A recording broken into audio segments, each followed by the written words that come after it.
안녕하세요. 책 읽어주는 여자 에젤 강미경입니다. 안산 동산교회 이선희 집사님은 생명을 건 영혼사랑으로 무장된 분이신데요. 우리가 입을 열어 복음을 전할 때 어떤 놀라운 일들이 일어나는지 한번 들어보세요. 기도의 동력자인 김 집사님의 다급한 연락을 받았다. 이웃의 젊은 새댁이 남편의 직장 동료들과 함께 여자들이 벌거벗고 춤을 추는 스트립쇼 하는 곳을 갔는데 남편이 갑자기 무대로 뛰어올라가 바지 지퍼를 내리며 소동을 부리는 바람에 함께 갔던 아내가 그 광경을 보고 충격을 받은 후 정신이 이상해졌다는 것이다. 집사님은 정신 나간 젊은 새댁이 너무 딱해 보여 집에 데려다 놓았는데 사흘 동안 한숨도 자지 않고 고함을 지르며 날뛰는 바람에 너무 지쳐 교회로 보냈다고 한다. 법대를 나온 29살 난 멀쩡한 젊은 여자가 느닷없이 그 지경이 되니 연락받고 달려온 양가 부모도 놀라서 어쩔 줄을 모르고 있었다. 밤 11시 집사님과 함께 교회에 도착해 문을 여니 이미 모인 교인들이 둘러앉아 손뼉을 치며 뜨겁게 찬송을 부르고 있었다. 주의 보혈 능력이 있도다 주의 피 믿으오. 그런데 세상에 가운데 앉아있는 그 젊은 새댁은 기세등등한 자세로 양손 검지를 치켜들고 찬양 부르는 사람들의 두 눈을 찌를 듯이 그들 눈앞에 손가락을 바싹 갖다 대는 것이다. 한 사람 한 사람 돌아가며 모두에게 똑같은 행동을 하고 있었다. 내가 반사적으로 그 새댁 앞으로 뛰어가니 젊은 여인은 벌렁 드러누워 양팔과 다리로 나를 밀쳐내며 왜 왔어? 왜 왔냐고? 하며 소리쳤다. 그리고는 이불을 들고 방 모퉁이로 가서 뒤집어 쓰고는 무서워 저리 가! 하고 소리쳤다. 전도사님이 너 누구냐? 하고 묻자 어떤 남자의 이름을 댔다. 옆에 있던 친정어머니가 옛날에 사귀던 남자 이름이에요. 그리고 저 목소리도 원래 우리 딸 목소리가 아니에요. 라고 했다. 우리가 계속 힘차게 보혈 찬송을 부르자 새댁이 비명을 지르며 벌렁 드러눕더니 입가에서 거품이 질질 흘러나오고 몸에 경련이 일어났다. 한참을 그렇게 발작하더니 일어섰다. 정신이 돌아온 새댁은 여기가 어디예요? 제가 왜 여기 와 있어요? 하고 물었다. 혹시 믿음 없는 그녀에게 나갔던 귀신이 또 들어올지 모른다는 생각에 복음을 전하고 예수님을 영접하게 했다. 그 후 그녀는 나흘 만에 처음으로 깊은 단잠에 빠졌다. 새벽에 그녀의 오빠들이 들이닥쳤다. 동생을 정신병원에 입원시켜야 하니 내놓으라고 했다. 나는 애걸하다시피 사정했다. 일주일만 교회에 맡겨주세요. 귀신은 나갔다가도 또 들어올 수 있습니다. 동생 마음에 믿음이 자라야만 이겨낼 수 있습니다. 그러나 믿지 않는 오빠들은 우리 손을 뿌리치고 동생을 강제적으로 병원에 입원시켰다. 얼마 후 다시 와서 기도해달라고 그녀의 집에서 연락이 왔다. 정신병원에서는 절대 귀신을 상대할 수 없는 것이다. 어느 새신자 집에서 예배를 드리고 있는데 누군가 벨을 눌렀다. 현관문을 열어보니 짧게 민 머리에 흰 머리카락이 듬성한 키가 큰 노승이 연부를 하며 목탁을 두드리고 있었다. 나는 얼른 전도해야겠다 싶어 반사적으로 노승의 두 손을 덥석 잡았다. 스님 어서 오십시오. 불자는 어느 절에 다니십니까? 일단 안으로 들어오세요. 저는 절에 다니는 사람이 아니라 예수 믿는 사람이에요. 스님은 어떻게 해서 세상을 등지고 입산하셨어요? 허허, 말로 다 못할 어려움들이 있었소. 27년째 이 생활을 하고 있소. 스님, 지금 이 시간에 세상을 떠난다면 어디로 갈지 아십니까?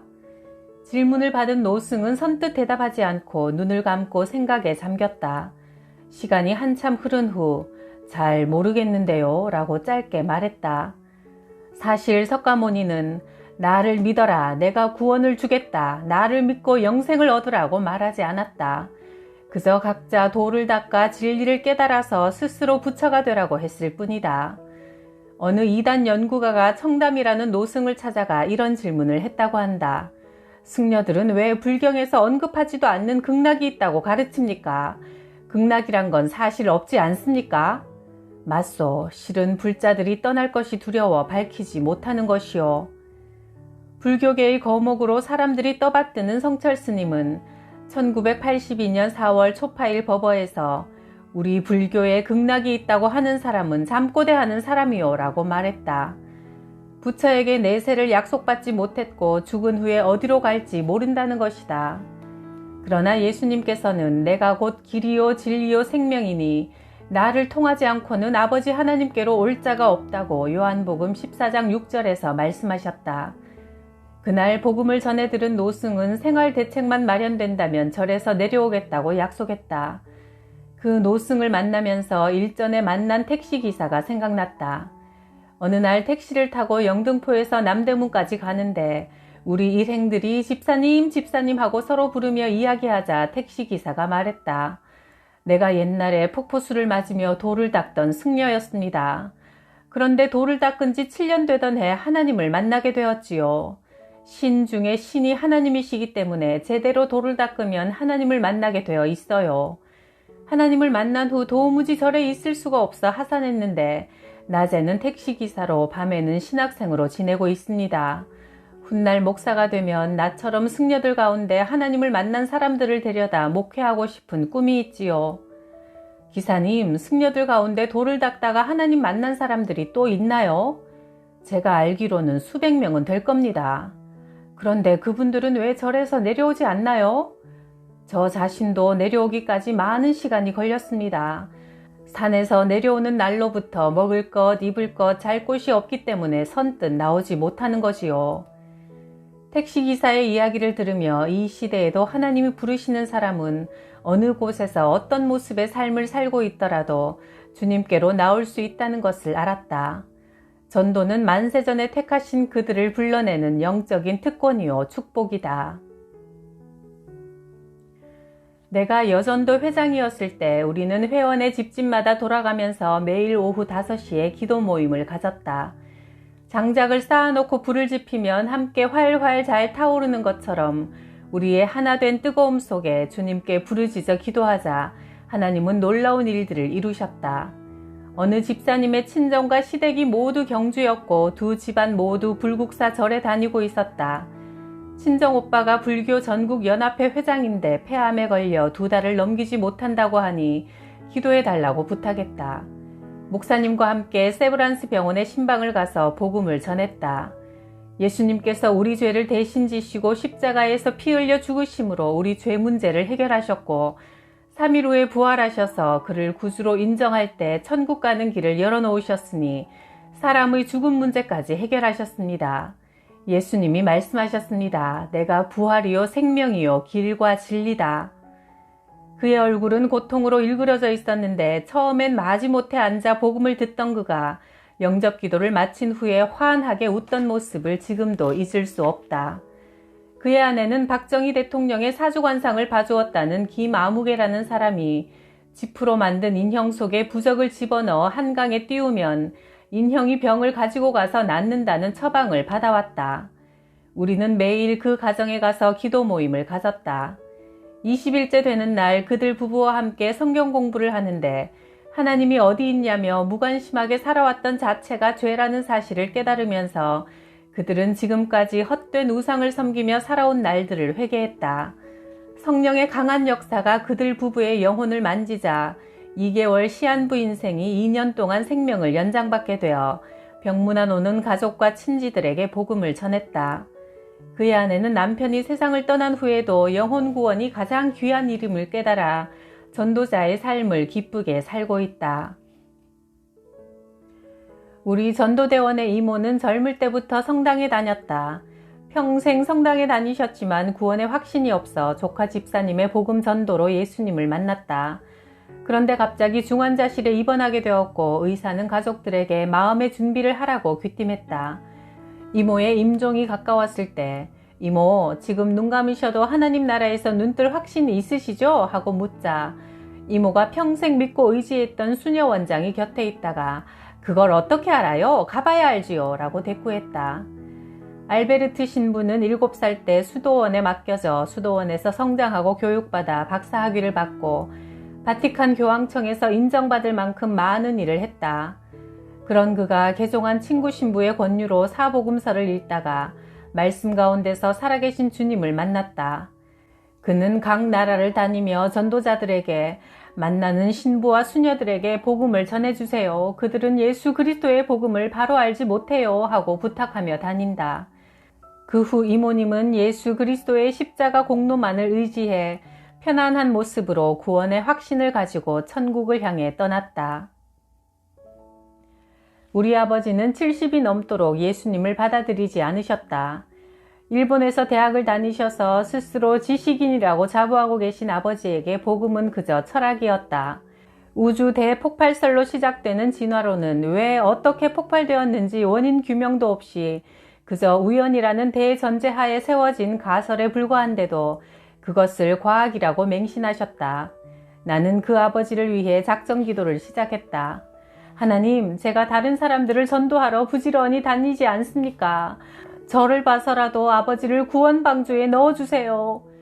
기도를 시작한 지 50일 되는 날 큰언니에게서 전화가 왔다. 기적이 일어났다. 기적이. 글쎄 아버지가 성경을 읽고 계셔. 할렐루야 하나님 감사합니다. 제 기도를 들어주셨군요. 달려가 아버지를 만나보니 이렇게 좋은 예수님을 내가 왜 진작 믿지 않았을까. 좋은 날들 다 보내고 이제야 예수님께로 돌아오다니 라며 회개의 고백을 하셨다. 아버지, 하나님께서 지금 아버지를 데려가신다면 하나님 나라에 갈 수 있으세요? 그럼 가지. 어떻게요?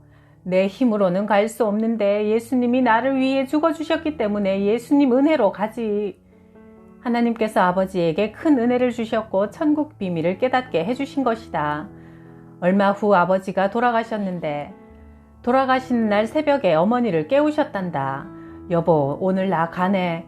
어딜 가시게요? 예수님이 오늘 나를 데리러 오신다네. 무슨 꿈을 꾸셨나 봐요? 아니야, 오늘 내가 가려니 다른 것은 아무 아쉬운 게 없는데 우리 막내를 못 보고 가서 아쉽네. 그렇게 보고 싶으면 며칠 뒤 설에 오라고 하면 되잖아요.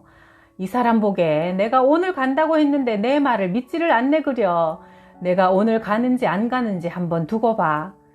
아프신데도 없고 다른 날과 똑같으셨기에 그렇게 쉽게 떠나실 줄 아무도 생각하지 못했다. 오후 4시경 어머니는 여느 때처럼 아버지가 드실 간식을 준비해 방문을 열고 보니 아버지는 반드시 누워 평화로운 얼굴로 조용히 세상을 떠나셨다고 한다. 시댁과 친정 부모 형제 조카들까지 다 예수님을 믿는 가운데 아버지만 예수님을 믿지 않아 마음에 큰 부담이 있었는데 마지막 한 사람 아버지까지 기도를 통해 구원의 길로 인도해 주신 하나님 은혜에 나는 감사드렸다. 강 집사님이 다급히 연락해왔다. 우리 할머니가 병원에서 보름을 넘기기 어렵다는 선고를 받았는데 죽음의 공포에 사로잡혀 며칠째 벌벌 떨고 계세요. 그 집에 도착해보니 할머니는 자꾸만 나는 못 간다, 나는 못 가를 반복하며 두려움에 떨고 있었다. 할머니, 어디를 못 간다고 하세요? 무서워서 나는 못 가겠어. 나는 죽는 게 싫어. 예수님을 믿지 않아서 가야 하는 곳이 어떤 곳인지를 죽음이 임박하자 본능적으로 느끼는 듯했다. 죽음의 공포에 사로잡혀 있는 할머니 양손을 꼭 잡고 복음을 전하기 시작하자 갑자기 할머니가 경련을 일으키더니 의식을 잃어버렸다. 악한 원수마귀가 할머니 구원의 길을 막는구나 싶어 함께 간 사람들과 통성으로 뜨겁게 기도하자 휴 하고 긴 숨을 토해내며 할머니가 깨어났다. 나는 영접 기도를 따라하게 했다. 예수님, 지금 제 마음을 열고 예수님을 저의 구원자로 영접합니다. 지금까지 예수님을 믿지 않고 제 마음대로 살아온 죄를 예수님의 보혈로 씻어주옵소서. 예수님, 지금 제 마음에 들어오셔서 천국길로 저를 인도해 주세요. 아멘 하자 할머니가 말했다. 나 이제 가고 싶어. 어디를요? 하늘나라. 사망 권세를 이기신 예수 그리스도의 부활의 능력이 마음에 임하자 할머니는 즉시 죽음을 담대히 받아들이는 승리자가 된 것이다. 사망아, 너의 승리가 어디 있느냐? 죽음아, 너의 독침이 어디 있느냐? 죽음의 독침은 죄요. 죄의 권세는 율법이라. 그러나 우리 주 예수 그리스도를 통해 우리에게 승리를 주시는 하나님께 감사하노라. 고린도전서 15장 55절에서 57절 말씀이 이루어진 현장이었다. 저녁 9시쯤 이 집사님에게서 전화가 왔다. 남편 직장 동료들이 집에 와서 술자리가 벌어졌는데 회사 기술 고문인 독일 사람이 한국인 동료들에게 복음을 전하자 직원들이 그 사람을 비웃고 있으니 빨리 와서 도와달라는 내용이었다. 집사님 집에 가면서 이렇게 기도했다. 하나님, 이 밤에도 술자리 가운데서도 복음의 능력을 나타내 보여주세요. 그 집에 들어서자 독일 간부가 간다고 나오는 중이었다. 선생님, 다시 들어가셔서 제게 20분만 시간을 주세요. 하고는 복음을 전하자 유독 차장이라는 사람이 우리 아내가 절에 열심히 다니고 있으니 나도 절에 가면 갔지 교회는 싫습니다. 당신 얘기를 듣고 보니 그럴듯 하긴 하지만 내 힘으로 해결할 수 없는 큰 일이 생기기 전에는 하나님을 못 믿겠소 하는 것이다.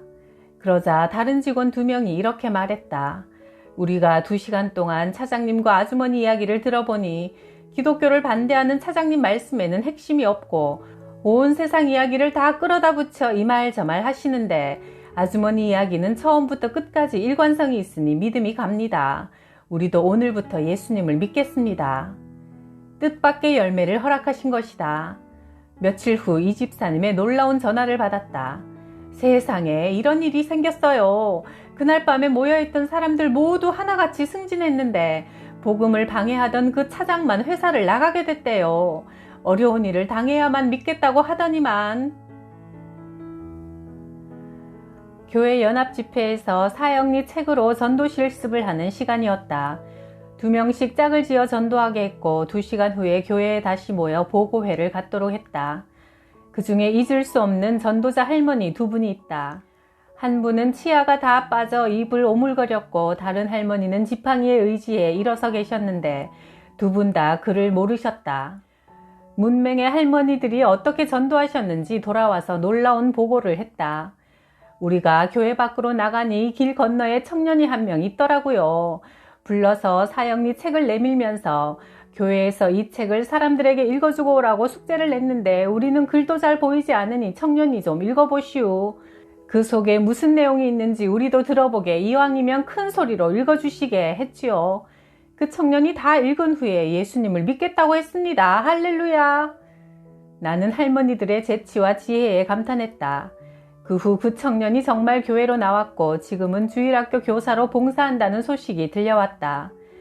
그를 모르는 할머니를 통해서도 성령님께서 일하시니 누가 나는 전도 못해요 라고 말할 수가 있겠는가.